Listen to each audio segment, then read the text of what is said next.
السلام علیکم ورحمۃ اللہ وبرکاتہ۔ نوجوان بھائیوں اور بہنوں، اپنی جوانی کو غفلت میں ضائع نہ کرو، یہ عمر دوبارہ واپس نہیں آئے گی۔ نماز کی پابندی کرو، ماں باپ کی خدمت کرو، حرام نگاہ اور گناہوں سے بچو، اور اپنے وقت کو فضول موبائل اور سوشل میڈیا میں ضائع نہ کرو۔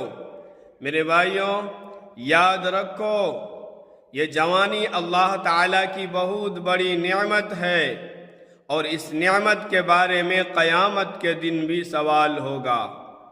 آج اپنے آپ کو اللہ کے لیے بدل لو، اس سے پہلے کہ وقت تمہیں بدلنے کا موقع ہی نہ دے۔ اللہ تعالیٰ ہماری اس جوانی کو اپنی رضا کے کاموں میں لگانے کی توفیق عطا فرمائے، آمین۔